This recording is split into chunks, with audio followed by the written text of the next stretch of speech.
So the practice of Zen is the practice of according with reality. Reality, the actual life that's here.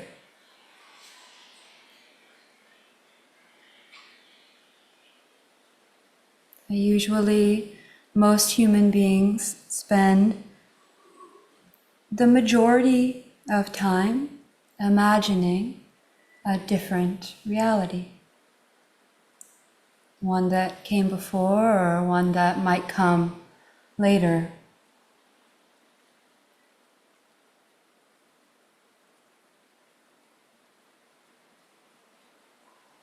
And it's interesting to see when we sit for an hour, how much of our time are we actually present? Or when we live for a day, how much of our day do we actually notice the sounds? Do we actually feel the body? The feeling in the heart? Do we actually notice the look in somebody's face?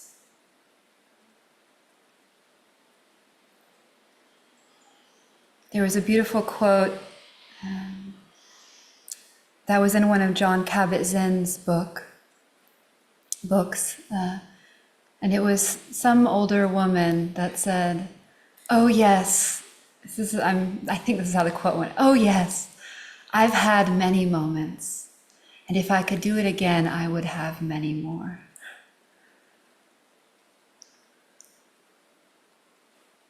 And speaking to this,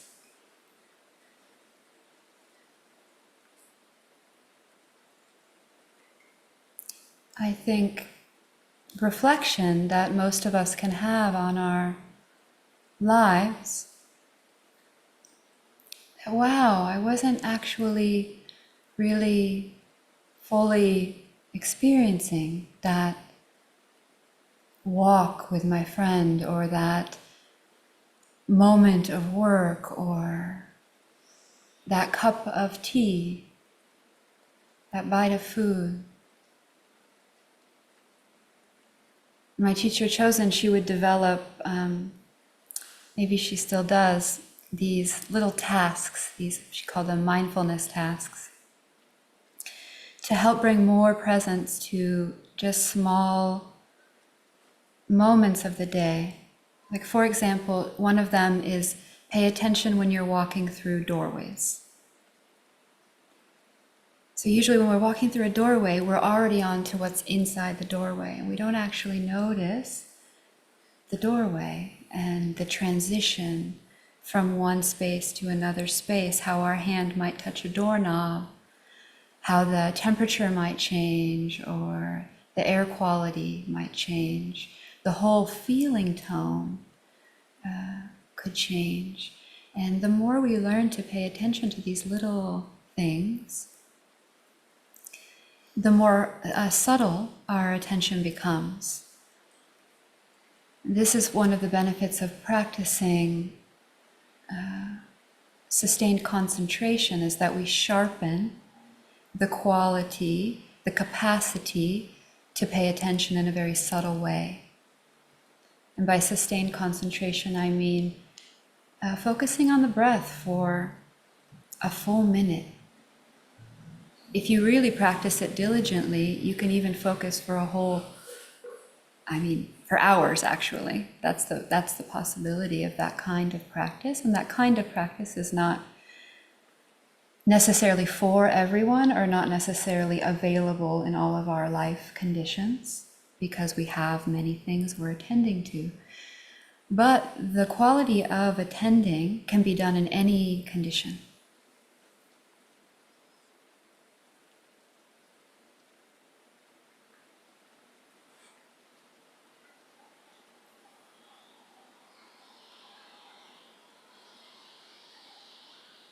And this present experience, we call it, it's the only place where we'll find peace. It's actually all that we ever longed for. We always think that our happiness or our peace is due to a condition, that we need to arrange our life in such a way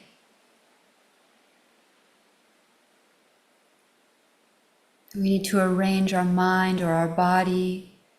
We need to arrange our career or our relationships. We need to arrange our living space or our diet. We need to arrange our car or our schooling.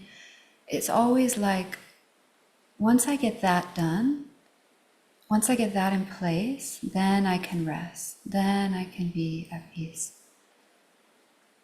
But that's a delusion, and it never happens. We just strengthen this mechanism of looking outside ourselves for happiness, for fulfillment, for peace. When actually all that longing was always just for this.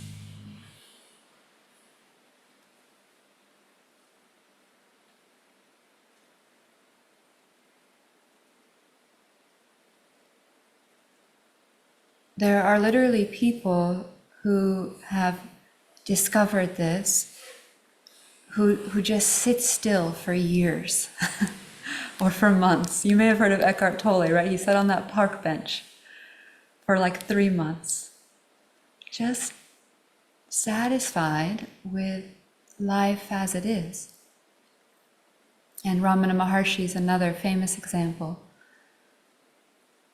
They say that he sat still for 10 years almost. I mean, I'm sure he went pee sometimes, but probably lied down sometimes.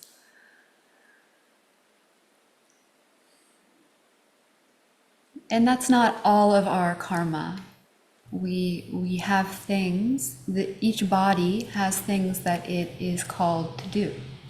And some bodies that happens to, and other bodies it doesn't. And that doesn't necessarily mean that we don't realize that same peace.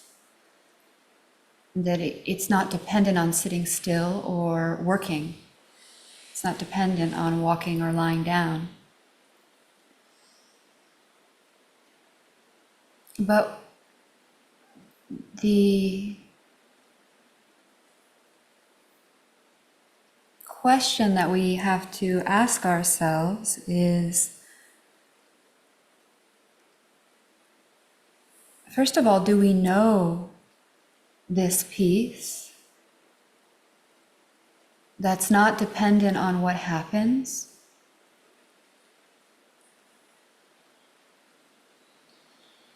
And then are we living in accordance with it?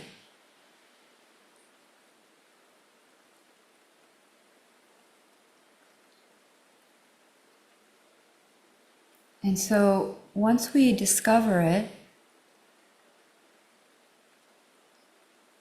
and how we discover it is we keep looking at the things that seem to disturb our peace.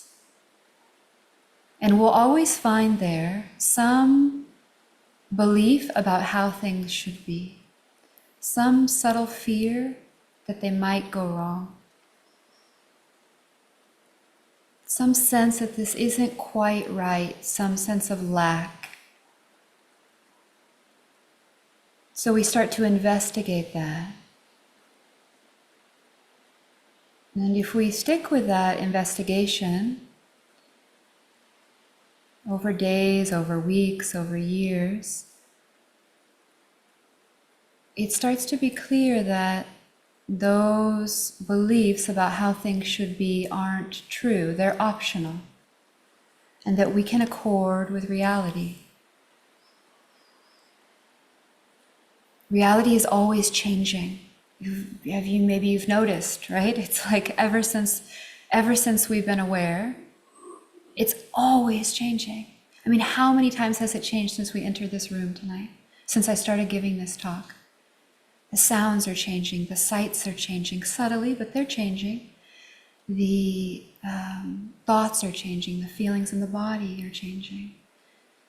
So this according with reality is according with this flow of change and allowing it to do its thing. We don't control it.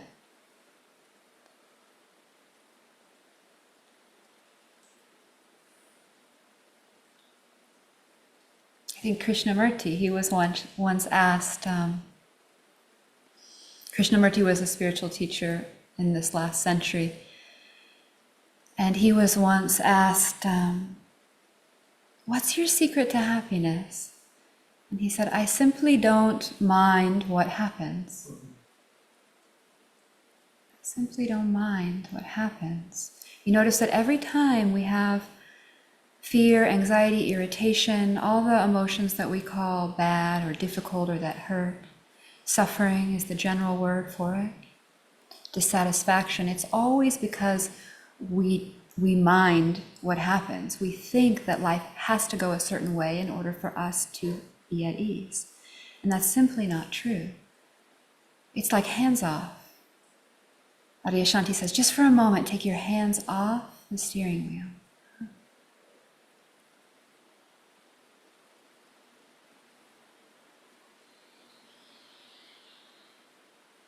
So not minding what happens does not mean not caring what happens. It's not like, because what can happen is we hear this teaching, we feel the truth of it. Oh yeah, I can relax as it is. I don't have to struggle. I don't have to make things happen. But then we also say, sometimes we say, oh, well then I shouldn't respond. I shouldn't do anything. I should just let it happen, right? And then we inhibit our natural ability to respond, our responsibility, our ability to respond. So somebody's asked you to do something, and you do it. I mean, if you feel that it's an appropriate request. Huh? You have pain somewhere, you do some yoga or some therapy. It's okay. And also there's a great value in not responding to discomfort right away. Okay, there's a pain. It's maybe an emotional pain, maybe a physical pain. This is why we encourage stillness in Zazen. And we see, is it possible to accord with the reality of discomfort, to release any resistance, and then respond as necessary? Because if we keep reacting because of resistance to something or wanting something, then we're strengthening this way of going through life, right? Wanting, not wanting, wanting, not wanting, which is suffering.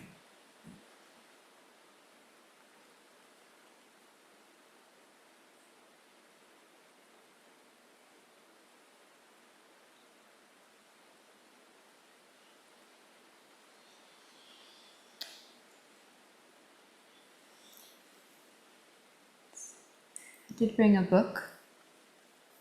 This book is called The Zen Teaching of Huangpo on the Transmission of Mind. Cool name, huh? Transmission of mind. That's what's happening here. This is mind transmitting itself naturally without effort. So Huangpo was the teacher of Rinzai. For those of you who know Rinzai, he's a famous teacher in our Rinzai side of our lineage. And Rinzai's Chinese name was it Lin Chi? And Huangpo's Japanese name. So Huangpo is the Chinese, and Linqi is the Chinese. They were Chinese, so those were their names, Huangpo and Linqi. But in Japan, they changed all of the names. I don't know why they changed all of the names. We're not doing that in English, but somehow through the accent or something, Huangpo become Obaku. Well, I remember when I first found out, oh, Obaku, that's Huangpo. Oh, yeah, okay, you connect the dots, you know. And Linqi became Rinzai. That kind of sounds the same. You can hear how that might come. So Huangpo lived in the 800s. And he was dealing with the same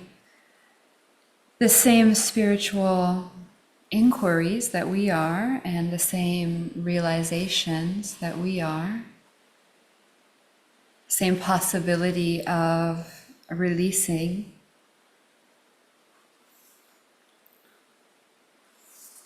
So these are teachings that he gave after he became a teacher.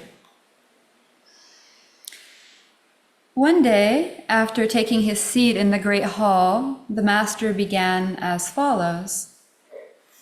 Since mind is Buddha, it embraces all things.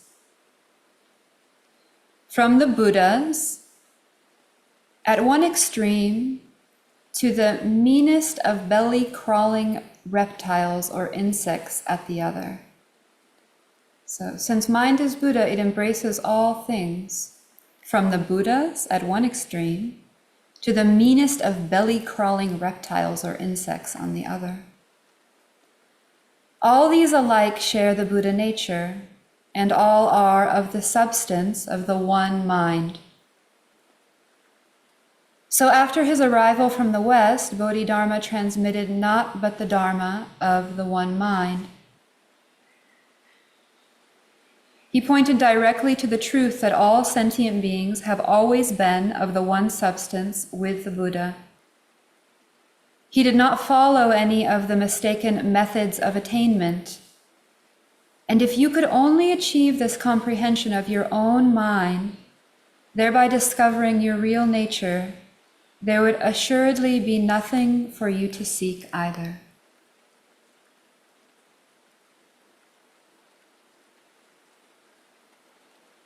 So suffering is seeking. Dissatisfaction is seeking. It can be just a subtle seeking. I wish it were just a little bit more.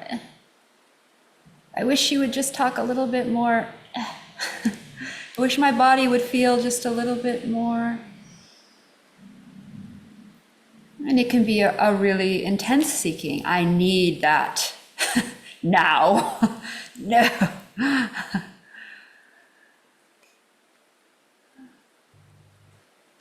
So this is an interesting investigation you can bring into your life. Suffering is seeking. Is that true? Is that true? What is seeking? And is it possible to release seeking? So I'll go through this again, just line by line. One day, after taking his seat in the great hall, the master began as follows. Since mind is Buddha, it embraces all things.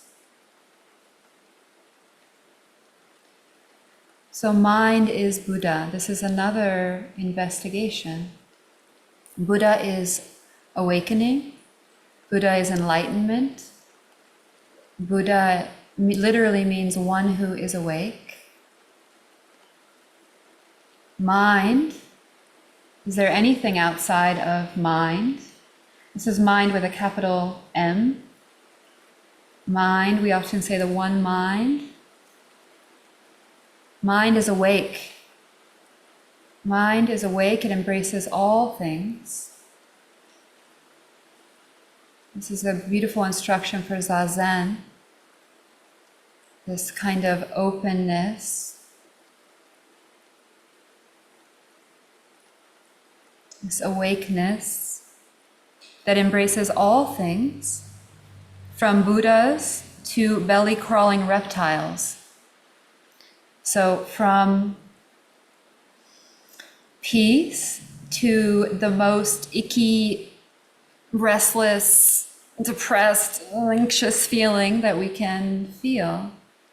It's all embraced. Sometimes they say Buddha mind is like the sky. Awareness is like the sky.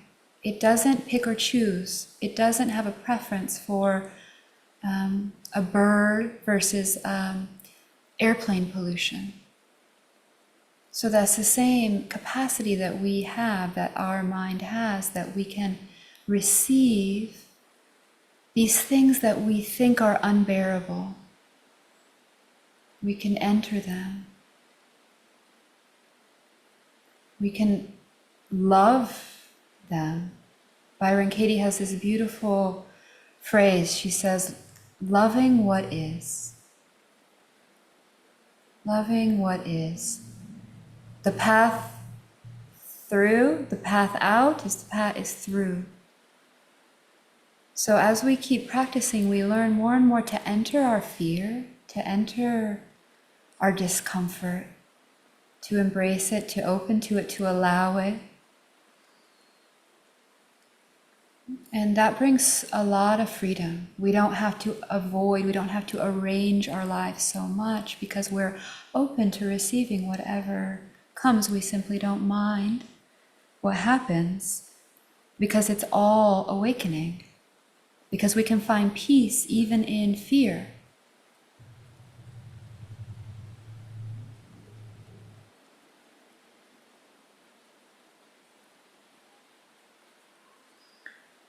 All of these alike share Buddha nature, awake nature, and all are of the substance of one mind. This is another beautiful investigation. The substance of one mind. Is it really true that everything is of the substance of one mind, of one being, you might say? In my experience of investigating this, I've found that I can really feel this one substance. Sometimes it's referred to as the source substance. It permeates all sensation, all thought, all emotion, all sound is made up of this, you could say, isness, beingness.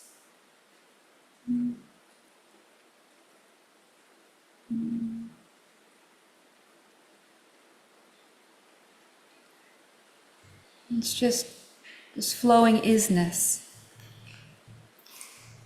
The one substance of mind. So after his arrival from the West, Bodhidharma transmitted not but the Dharma of the one mind. Bodhidharma is the ancestor that brought Zen from India to China. The Dharma of the one mind, the truth of the one mind. So this isn't something that we can think about it, sure. We can think about the one mind, but it's more like the freedom of it, the release of it comes with the palpable experiencing of the one mind, which permeates all things. He pointed directly to the truth that all sentient beings have always been of the one substance with the Buddha.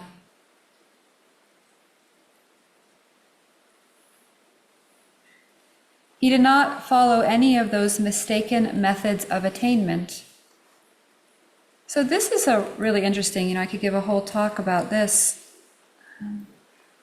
We have to be really careful with our meditation practice because we have this practice of following the breath, for example. We can enter very beautiful, deep states of absorption, but they're temporary. These states, they come and go. And so what happens sometimes with spiritual practitioners is we get caught up in always being in a particular state. We want it to be always peaceful. This is the peaceful that opposes stressful, right? We want it always to be concentrated. We want to attain some permanent state of enlightenment.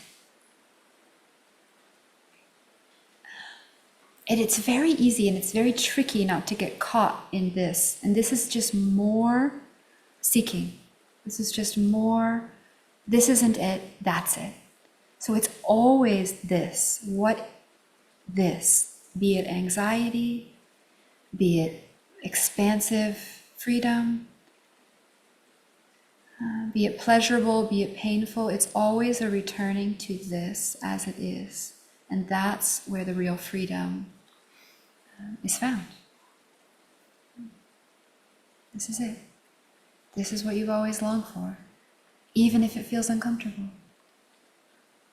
And the release of resistance to what is, that is not dependent on conditions. If you could only achieve this comprehension of your own mind, thereby discovering your real nature, there would assuredly be nothing for you to seek either.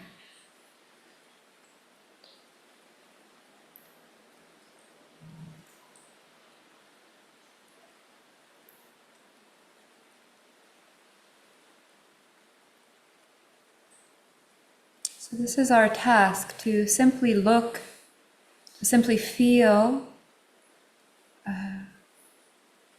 closely, and to discover this mind, this open mind, this released heart.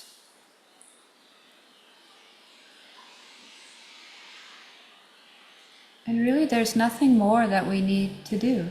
Life will happen. Plans will happen.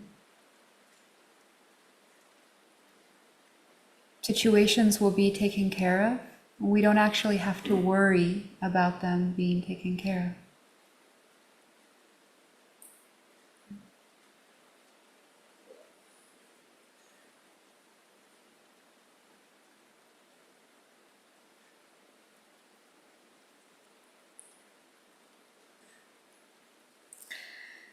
Thank you.